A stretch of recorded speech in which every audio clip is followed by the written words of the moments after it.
안녕하세요, 강민재입니다. 오늘은 풀스커트 깊이 어느 정도 앉아야 되는지에 대해서 말씀드리려고 하는데요. 우선 하이바 스커트, 로우바 스커트 깊이가 조금 다릅니다. 우선 하이바 스커트부터 일반적으로 파워리프팅 시합 기준으로 말씀드릴게요. 그러면은 앉았을 때 여기 접히는 부분 있죠? 여기 접히는 부분이 여기보다 옆에서 봤을 때 1인치 이하 내려가야 돼요. 그냥 옆에서 봤을 때 수평보다 약간 내려가면 됩니다. 이런 식으로 1인치 정도. 그냥 이 정도 이런 느낌이에요. 여기까지는 그냥 평행 스쿼트. 여기가 그러니까 풀스쿼트 기준입니다. 이게 풀스쿼트예요. 그냥 일반적인 풀스쿼트예요. 그리고 여기까지 내려가는 APG 스쿼트가 있는데요. 사실 크게 상관없어요. 요만큼 앉나 요만큼 앉나 엄청 큰 상관은 없어요. 요거랑 차이는 심해요. 왜냐면은 저도 여권분들이랑 대화를 했지만은 한 요만큼 깊이 차이로 이제 한 10kg씩 차이 납니다. 그러니까 예를 들어서 요만큼 차이 나면 한 20kg 차이 나는 거죠. 그래서 마크 리피토는 이런 말 했어요. 평행 스쿼트 얼만큼 할 수 있냐고. 그리고 마크 리피토가 렉에서 가져올 수 있을 만큼 스쿼트 할 수 있다. 그러니까 요만큼 하는 거는 정말 많이도 들 수 있다는 뜻이죠. 그래서 그거는 풀스쿼트로 쳐주지 않고, 그리고 약간 위험합니다. 왜냐면은 로니 콜먼이 무릎이 안 좋잖아요. 그리고 은퇴한 보디빌더들, 혹은 제 주위에도 보디빌더 형들 많았는데 다 연골 수술을 많이 했어요. 연골 천공술, 연골이 자라나게 하는, 구멍을 뚫어갖고 연골이 다시 나게 하는 거예요. 연골 다 갈아서. 왜 그러냐면은 이게 약물도 있어요, 사실상. 왜냐면은 이 약물이 관절을 약간 마르게 하거든요, 윤활액을. 그런데 그거보다 더 큰 건 뭐냐면은 이제 가동범위 없이 레그 프레스 같은 경우도 막 사람 올려놓고 하잖아요. 막 원판 다 꺾고. 근데 가동 범위가 요거밖에 안 돼. 무릎 여기까지밖에 안 굽혀지고 어쩔 때 어떤 사람 이렇게만 해. 그러니까 관절에 다 무게를 받는 거예요. 근육은 자극도 안 되고. 마찬가지예요, 스쿼트도. 무게만 많이 굽고 이제 막 이렇게 앉아서 하면은 이 근육도 자극도 안 되고 관절의 힘이, 이 압축 포스, 관절이 눌려지는 거예요, 지금 무게에. 그래서 관절이 닳습니다. 그게 풀스쿼트의 장점이에요.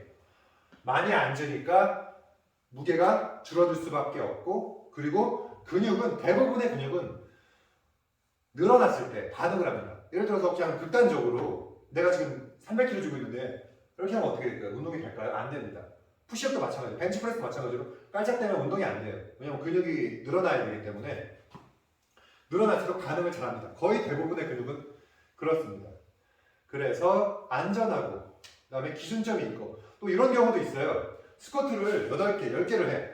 혹은 5개를. 근데 처음에 풀스쿼트 하다가 무거워지니까 이제 덜 앉고 이제 횟수만 이제 채우는 거지. 그런 경우 되게 많이 봤어요. 운동선수도 그렇고 10개를 하려면 이제 8, 9, 10, 11, 이렇게까지 안 앉아.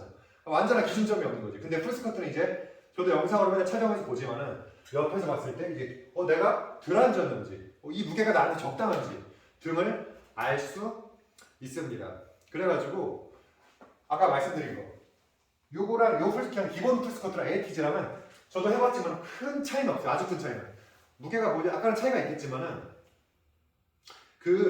중국의 역도 선수, 유명한 류샤오준 아시죠? 그 류샤오준 영상을 유튜브에 류샤오준 스쿼트 다 보세요. 그러면은 약간 원RM 질 때 혹은 탑세트 할 때, 무겁게 할 때는 류샤오준도 많이 못 앉아요. 그냥 요 정도만 앉아요. 풀스쿼트 일반적인. 근데 몸 풀거나 그냥 볼륨 채울 때, 운동량 할 때는 다 앉습니다, 풀스쿼트로. 근데 올라가면은 이제 여기까지부터 못 앉아요. 그러니까 그 정도까지는 괜찮아요. 왜냐면은 근육이 어쨌든 다 쓰인 거예요. 여기다가 내려가면은 여기까지 내려간다고 근육이 막 더 쓰이고 막 그러진 않아요. 어떻게 보면은 제 생각에는 약간 이거는 구체적인 거. 역도 선수들은 완전 ATG로 앉잖아요. 왜냐면은 클린하고 받아서 일어나야 되기 때문에 요 힘이 필요해요. 근데 일반적인 사람들은 요 힘까지는 필요 없거든요. 저는 이렇게 하는 이유가 어떻게 보면은 약간 이 느낌이 편하기도 하고, 요즘에는 어떻게 보면 그냥 나 풀스쿼트 한다, 이거 그냥 ATG 하는 거를 보여주고 싶은 그런 거죠. 그런 거예요. 그래서 큰 차이는 없지만 중요한 게 뭐냐면은 제가 실험을 해봤어요. 여기까지 앉으면 나중에 요 힘도 생겨. 여기까지 앉는 풀스쿼트는 나중에 요 힘도 생겨 있습니다. 그래서 제가 왜 로우바 스쿼트 깊이는 다르냐고 말씀드렸냐면은, 로우바 스쿼트는 달라요. 왜냐면은 로우바 스쿼트는 품에서 여기를 더 많이 쓰죠. 여기를 더 많이 쓰는데 이 신장만 사시죠. 리듬처럼 바운스를 이렇게 해갖고 이 올라오는 요거 로우 바스쿼트는 여기 힘을 더 많이 써요. 이 특히 햄스트링, 엉덩이. 그런데 중요한 게 있어요. 로우 바스쿼트는 풀로 이렇게 완전히 앉잖아요. 그러면 긴장이 풀려요. 왜냐면 여기 힘을 반동을 딱 늘려준 다음에 여기서 딱 올라와줘야 되는데 이게 짧아지니까 마크 리피트도 그래요. 가장 효과적인 가동 범위. 무조건 긴 가동 범위가 아니라 가장 효과적인 긴 가동 범위. 차이점이 뭐냐면은 모든 근육이 참여를 하고 적절한 범위로 충분히 늘어나는 거. 그러니까 가동 범위도 무조건 긴 게 아니라 충분한 효과적인 가동 범위. 그러니까 요거죠. 그러면 여기서 근육이 다 쓰이고 중요한 거. 로우 바스쿼트는 요거랑 한 15kg 이상 차이 나요. 한 20kg까지 차이 나요. 그러면은 20kg 더 들죠. 20kg 더 든 만큼 근육의 참여도, 그러니까 근육이 더 쓰이는 거예요. 그러면 더 세지고 근육도 더 세지고 무게도 더 많이 들고 세집니다. 그러면은 아까 제가 말씀드린 게 뭐냐면은 여기서 내가 200을 만들었어. 그럼 나중에 어쨌든 이것도 거의 해요. 막 조금만 적응하면 해요.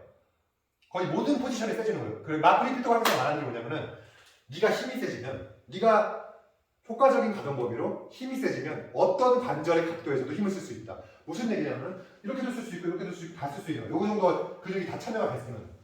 그래서 하이바랑 로우바랑 약간 다릅니다. 로우바는 여기까지 앉아야 돼요. 확실한 건 로우바는 다 앉으면 안 돼. 에이티즈로 앉으면 안 돼. 그냥 일반 프리스쿼트 옆에서 봤을 때 평행보다 약간 아래가 되는 게 기준입니다. 그러니까 어렵지 않아요. 이게 허벅지면은 한 이 정도까지 앉으면은 프리스쿼트입니다. 그래서 기준점, 그다음 관절이 안전합니다. 또 뭐냐면은 여기까지밖에 안 앉잖아요. 앞에밖에 안 써요. 근육이 여기밖에 안 써요. 그러면은 이제 밸런스가 안 맞아요. 무슨 얘기냐면은 여기까지 내려와야지 이제 얘네가 참여하면서 앞으로도 당기고 뒤도 당겨갖고 이런 효과가 있거든요. 장력, 이 텐션이 생기거든요. 이런 텐션이 생겨갖고 인대라든지 연골에 부담이 더 돼요. 근데 이제 이렇게만 앉으니까 이제 힘이 다 여기로 가갖고 관절에 오히려 무릎이 더 안 좋습니다. 오히려 무릎이 더 안 좋은 거예요. 무게를 더 많이 치는데 이제 근육 밸런스가 안 맞으니까 다 여기만 쓰니까 다 무게가 다 실리는 거예요. 여기 내려가면 텐션이 앞뒤로 당겨져가지고 이게 되는데 무슨 얘기인지 이게 되시죠? 그래서 평행 이하 감사합니다.